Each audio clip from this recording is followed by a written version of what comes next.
नमस्कार, आप देख रहे हैं अपना बिहार। आपके साथ मैं हूं शिप्रा झा और बुलेटिन की शुरुआत बड़ी खबर के साथ करेंगे। मोतिहारी से बड़ी खबर मिल रही है। राजस्व कर्मचारी रंगे हाथ गिरफ्तार किया गया है। 5,000 रुपए रिश्वत लेते गिरफ्तारी हुई है। भेलवा पंचायत का राजस्व कर्मचारी सोनू कुमार गिरफ्तार किया गया। आपको बता दें कि परिमार्जन के लिए 12,000 रुपए घूस मांगे थे, जिसकी गिरफ्तारी हुई है। राजस्व कर्मचारी को रंगे हाथ गिरफ्तार किया गया है। 5,000 रुपए रिश्वत लेते हुए गिरफ्तारी की गई है और बताया जा रहा है कि राजस्व कर्मचारी का नाम सोनू कुमार है, जिसकी गिरफ्तारी हुई है। परिमार्जन के लिए 12,000 रुपए मांगे थे, 5,000 रुपए ले रहा था, तभी गिरफ्तारी हुई है। सोनू कुमार राजस्व कर्मचारी है, छौड़ा दादो प्रखंड है। भेलवा पंचायत के राजस्व कर्मचारी है। उनको 5,000 रुपया रिश्वत लेते हुए पकड़ा गया है। इसके संबंध में राम बाबू प्रसाद, ठीक है, ये धरहरी के रहने वाले हैं। ये शिकायत किए थे कि परिमार्जन के लिए रिश्वत की मांग कर रहा है। और इस बीच आपको नवादा से बड़ी खबर बताते हैं, जहां नगर परिषद के उपाध्यक्ष कंचन विश्वकर्मा के घर चोरी की खबर मिल रही है। 3 लाख से ज्यादा की चोरी हुई है और घर के सदस्य सभी बनारस गए हुए थे। घर आने पर उन्हें इसकी जानकारी मिली। शहर के इंदिरा चौक स्थित मकान में चोरी की घटना को अंजाम दिया गया है। तो इस वक्त की आपको बड़ी खबर नवादा से बता रहे हैं, जहां नगर परिषद के उपाध्यक्ष कंचन विश्वकर्मा के घर चोरी हुई है। 3 लाख से ज्यादा की चोरी की गई है। मैं जैसे ही घर आया, घर आने के बाद मैंने देखा कि मेरा दरवाजा टूटा हुआ है। जैसे ही मैंने घर पहुंचा, पूरा देखा, पूरा घर मेरा पूरा बिखरा हुआ था। पूरा गोदरेज तोड़ा हुआ था, मेरा तिजोरी तोड़ा हुआ था। उसमें सोना का जेवर उबर था, चांदी का कुछ थे और पीतल का सामान था। ये सब सारा कैश था, 50,000 रुपया कैश था। सारा कुछ लेके चले गए। टोटल कितना का लिया होगा? लगभग 2 से 3 लाख रुपए का।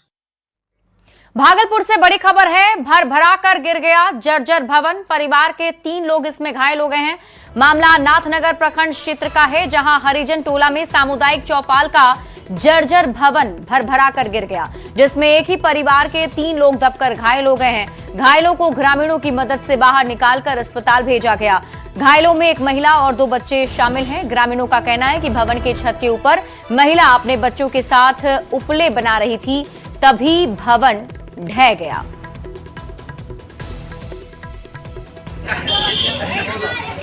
ज्यादा बच्चा ना देख लो, आरो सब छोटे बच्चा इधर 3-4 बच्चा। काली स्थान के पास में नूरपुर हरिजन टोला में चौपाल बना हुआ था, काली स्थान के पास। अच्छा, गर्भदास जी, स्वर्गीय गर्भदास जी के घर के पास। हाँ, काली स्थान बना हुआ था। ये 10-15 साल हो रहा है चौपाल बनने से।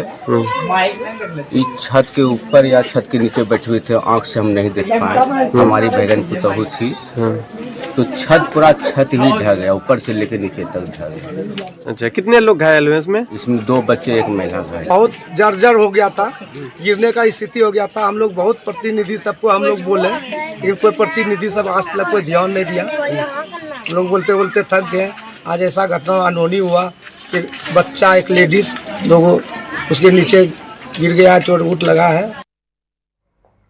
बढ़ते हैं आगे और बात अगली खबर की। बिहार में मास्टर रोड मैप के तहत 5 एक्सप्रेसवे का निर्माण होना है और ये जानकारी उद्योग और पथ निर्माण मंत्री दिलीप जायसवाल ने दी है।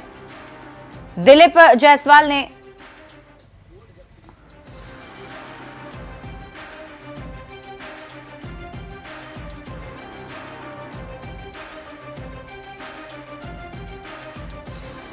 खबर आपको पूर्णिया से दिखाते हैं। पूर्णिया में युवती के साथ गैंगरेप की घटना पर सांसद पप्पू यादव ने कड़ी प्रतिक्रिया दी है और ऐसे जल्लादों को स्पीडी ट्रायल कराकर फांसी की सजा देने की मांग की है।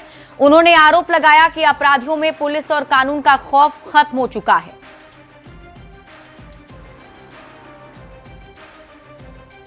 और ये तस्वीरें भी आपके टीवी स्क्रीन पर आपको दिखा रहे हैं। पुलिस की टीम मौके पर पहुंचकर जांच पड़ताल कर रही है। जीएमसीएच में युवती का इलाज चल रहा है। जानकारी के मुताबिक युवती से 6 दरिंदों ने गैंगरेप की वारदात को अंजाम दिया था। युवती को अगवा कर गैंगरेप किया गया है। गैरेज संचालक जुनैद गिरफ्तार किया गया है। 5 आरोपी अभी भी पुलिस की गिरफ्त से बाहर हैं और 3 नामजद 3 अज्ञात के खिलाफ एफआईआर दर्ज किया गया है।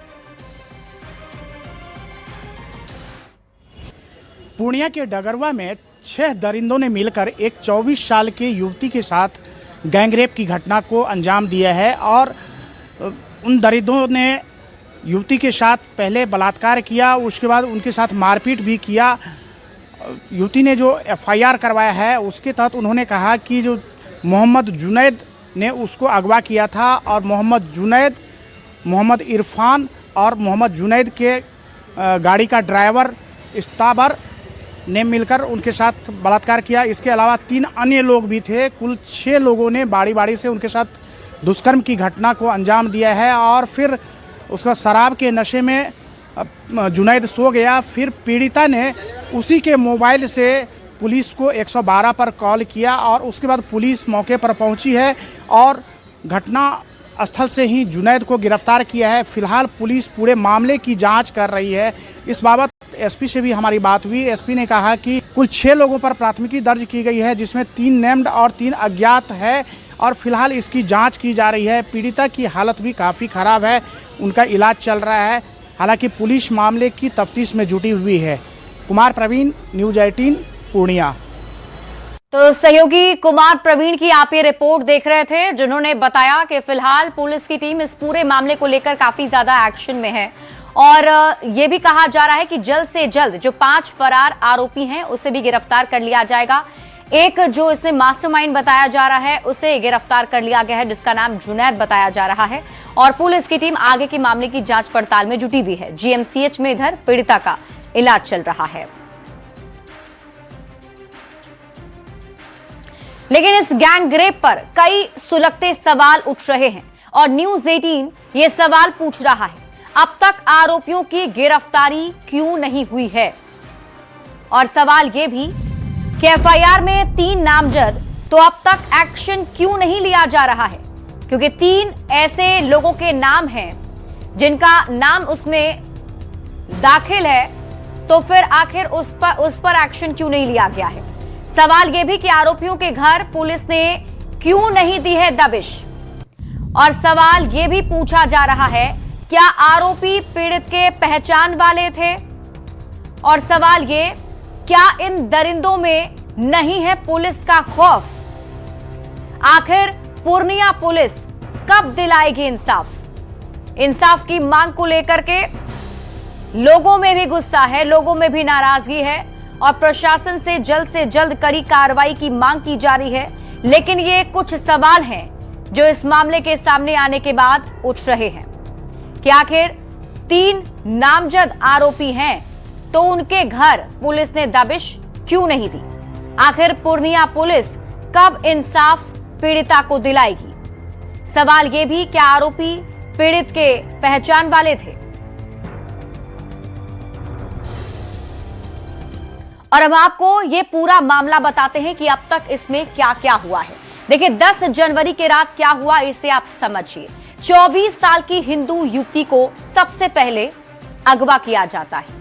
उसके बाद डगरुआ थाना क्षेत्र के नेवालाल चौक से युवती को अगवा किया गया, जिसमें कहा जा रहा है कि मोहम्मद जुनैद ने कार से युवती का अपहरण किया। युवती को डगरुआ स्थित गैरेज में ले जाया गया और वहां पर अपने 5 साथियों को भी गैरेज में जुनैद ने बुला रखा था। गैरेज में सबने मिलकर शराब पी और इसके बाद गैरेज के ही एक कमरे में युवती को डांस कराया गया और फिर बदमाशों ने युवती के साथ गैंगरेप किया है। दरिंदों ने युवती के साथ मारपीट भी की है, जो अब तक जानकारी मिल पा रही है। युवती की हालत बिगड़ने पर ये 5 आरोपी वहां से फरार हो गए और फरार आरोपियों में जुनैद का ड्राइवर इस्तावर भी शामिल है। तीसरा आरोपी इरफान भी फरार है। शराब के नशे में जुनैद वहीं सो गया था। फिर पीड़ित ने जुनैद के ही मोबाइल से डायल 112 को फोन किया। पुलिस ने गैरेज से जुनैद को गिरफ्तार किया है। 3 अज्ञात अपराधी भी थे जो इस गैंगरेप में शामिल हैं।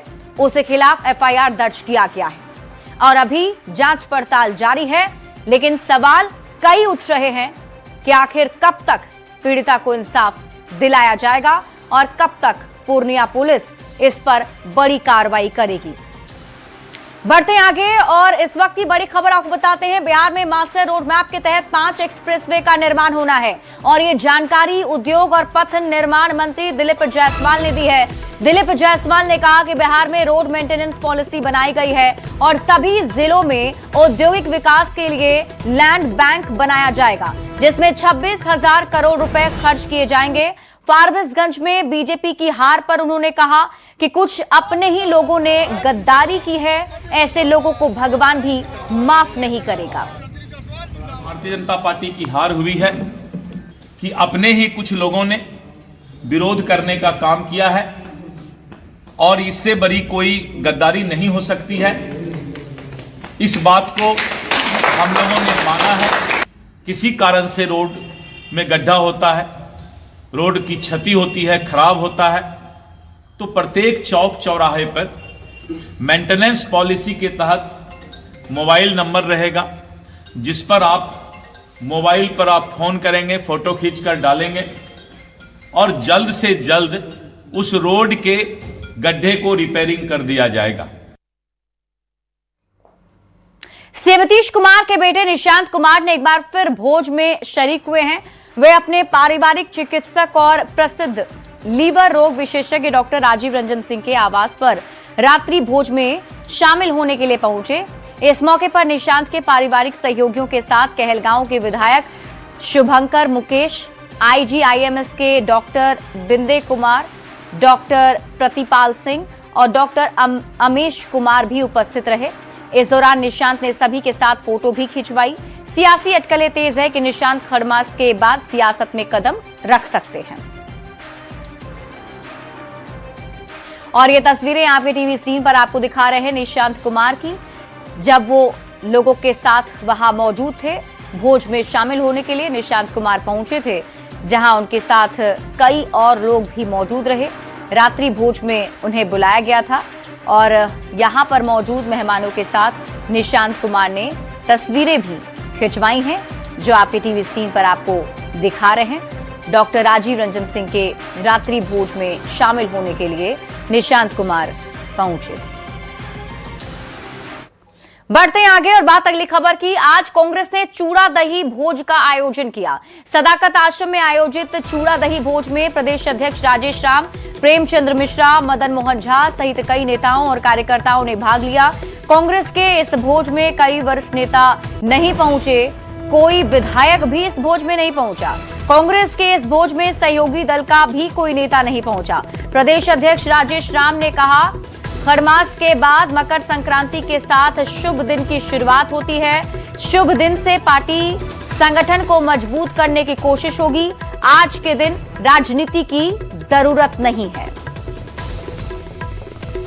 तो इस वक्त की बड़ी खबर आपको बता रहे हैं, कांग्रेस की तरफ से दही चूड़ा भोज का आयोजन किया गया था।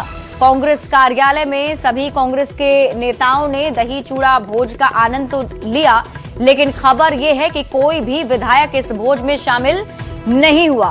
कांग्रेस के कई सीनियर नेता भी इस भोज में नहीं पहुंचे थे। हालांकि प्रदेश अध्यक्ष राजेश राम ने कहा कि मकर संक्रांति के बाद संगठन को मजबूत करने की कोशिश होगी। दही चूड़ा का आनंद लीजिए। इस पर आज राजनीति के मुद्दे नहीं है, मुद्दे है कि हम सब बैठ करके मकर संक्रांति में दही चूड़े को खाते हुए मजे लें।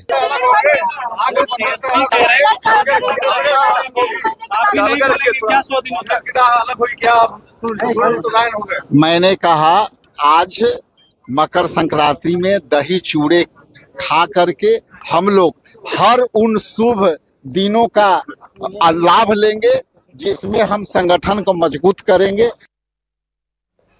बगहा से बड़ी खबर है, जहां पुलिस टीम पर ग्रामीणों ने हमला कर दिया। जमीन विवाद सुलझाने के लिए पुलिस की टीम मौके पर पहुंची थी, लेकिन ग्रामीणों ने पुलिस पर ही हमला कर दिया। इस हमले में 9 पुलिसकर्मी घायल हुए हैं। 5 आरोपी को पुलिस ने गिरफ्तार किया है।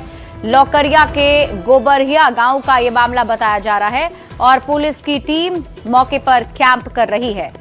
तो जमीन विवाद सुलझाने गई पुलिस टीम पर ग्रामीणों ने हमला कर दिया, जिसमें 9 पुलिसकर्मी घायल हो गए हैं।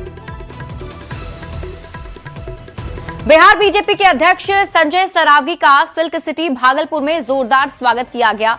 संजय सरावगी ने बाबू वीर कुंवर सिंह की प्रतिमा पर माल्यार्पण किया, जिसके बाद बीजेपी के विधायक, जिला अध्यक्ष सहित सैकड़ों की संख्या में नेता और कार्यकर्ताओं ने पारंपरिक पगड़ी और तलवार देकर जोरदार स्वागत किया। हवाई अड्डा मैदान के पास जेसीबी से फूल की वर्षा भी की गई और इस दौरान संजय सरावगी ने कहा, बिहार विधानसभा चुनाव में एनडीए की प्रचंड जीत हुई है। ऐसे में कार्यकर्ताओं के अभिनंदन के लिए यात्रा शुरू की है।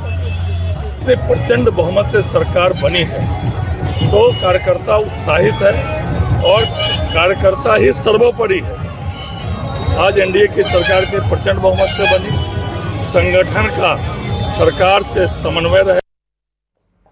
अररिया में यूपी बिहार के लोगों को लेकर राज ठाकरे के बयान पर प्रतिक्रिया देते हुए बिहार सरकार के मंत्री दिलीप कुमार जायसवाल ने कहा कि ऐसी बातें नई नहीं हैं। उन्होंने कहा कि 140 करोड़ की आबादी वाला भारत इतना मजबूत है कि हर चुनौती का जवाब देता है और देश निरंतर आगे बढ़ता रहेगा। सब कोई नया बात नहीं है। इस देश में इस तरह की घटना बीच बीच में घटते रहती है और ये 140 करोड़ का देश इतना महान है कि भारत तेरे टुकड़े होने वाले को भी जवाब दे देता है। अमेरिका टैरिफ बढ़ाता है, उसको भी जवाब दे देता है। इसलिए ये सब होता रहेगा और आगे देश बढ़ता रहेगा। 17 जनवरी को भारतीय रेल की ओर से यात्रियों को बड़ा तोहफा मिलने जा रहा है। पहली बार sleeper coach, Vande Bharat train और अमृत भारत एक्सप्रेस की सुविधा शुरू होगी। और आपको बता दें, एनएफआर को कुल 7 नई ट्रेनों की सौगात मिलेगी, जिसमें 4 अमृत भारत एक्सप्रेस, 1 वंदे भारत स्लीपर और 2 मेल एक्सप्रेस शामिल है। कटिहार रेल मंडल के निरीक्षण पर पहुंचे जीएम ने कहा कि प्रधानमंत्री और रेल मंत्री के प्रयास से ये दिन मंडल के लिए ऐतिहासिक होगा। 15 तारीख को मालदा से इनॉग्रेट करेंगे ट्रेन। उसमें एक तो मोस्ट प्रेस्टिजियस भारतीय रेल की सबसे बड़ी शान पहली ट्रेन वंदे भारत स्लीपर। आप लोगों ने वंदे भारत अभी देखी जो चेयर कार थी, अब वंदे भारत स्लीपर पहली ट्रेन जो होगी वो कामाख्या से हावड़ा के बीच में चलेगी, जो काफी कुछ कटिहार डिवीजन के मेन लाइन से होकर के भी जाएगी। मधेपुरा के मीरगंज मुरलीगंज NH 107 बाईपास के ढलान पर पिछले 5 दिनों से एक बड़ा ट्रक फंसा हुआ है, जिससे आवागमन बाधित है। 7 जनवरी को ट्रक खराब होने के बाद से ना ट्रक मालिक और ना ही प्रशासन ने उसे हटवाया। अधूरे और जर्जर ढलान पर गहरे गड्ढे बन गए हैं। दोनों ओर खाई होने से दुर्घटना का खतरा बढ़ गया है। स्थानीय लोगों के अनुसार यहां रोज वाहन फिसलते हैं, फिर भी स्थायी मरम्मत नहीं हुई है। मेरा अंदर लोड माल लोड है, गाड़ी लेके हम आ रहे थे। गाड़ी ऊपर चढ़ने के क्रम में नीचे जो गड्ढा है, वो गड्ढा में टेलर का पीछे वाला टायर फंसा, जिसकी वजह से गाड़ी दम तोड़ा। गाड़ी दम तोड़ने के बाद गाड़ी पीछे ढुल गया। पीछे ढुलने के क्रम में हम गाड़ी को कंट्रोल किए, लेकिन गाड़ी कंट्रोल करते करते मेरा गाड़ी अनबैलेंस हुआ, जिस वजह से NH 107 ब्लॉक हो गया था। उसके बाद हम कल 2 हेड्रा मंगवाए, 2 हेड्रा से गाड़ी खींच के आगे करवा के वन वे करवाए उसको। यहाँ का प्रशासन जो है उनको लग रहा है कि कुछ दिखाई ही नहीं देता, क्योंकि अभी जो स्थिति यह ट्रक विगत 3 दिनों से यहाँ पर ऐसा खतरनाक स्थिति में बना हुआ है कि अभी और आगे गड्ढा इतना हो गया है। बगल में गेमन का सारा जो है कैंप लगे हुआ है। यहाँ पर इतना उनको अविलंब इसको भरवाना चाहिए, नहीं तो अभी दुर्घटना, कई टेम्पू मेरे सामने अभी पलटा और कई गाड़ी वाले जो है बाल बचे। लगभग 1.5 साल से है हमारी, जब से ये बाईपास बना है तब से लेकर अभी तक ये समस्या जस की तस बनी हुई है। हमारे लिए सबसे ज़्यादा समस्या ये है कि आते हुए दिन गाड़ियाँ फंसी हुई रहती है। हैवी लोडेड जो भी गाड़ियाँ हैं वो ये बस सोचिए कि राम भरोसे चल रही है आए दिन। अब सबसे ज़्यादा समस्या गर्मी के सीजन में होगी, जब बारिश होगी। यहाँ पर गाड़ियाँ फिसलेंगी, लोग मरेंगे। लोक जनशक्ति पार्टी रामविलास के प्रदेश कार्यालय में अब हर दिन जनता दरबार लगेगा और इसकी जिम्मेदारी केंद्रीय मंत्री चिराग पासवान ने वेद प्रकाश पांडे को दी है। उन्हें पार्टी का संयोजक बनाया गया है। उन्होंने कहा कि अब हर दिन पार्टी कार्यालय में जनता दरबार लगेगा और हफ्ते में 1 दिन सभी सांसद और मंत्री जनता दरबार में मौजूद रहेंगे। अरुण सर आ रहे हैं, तो औपचारिक रूप से ऐलान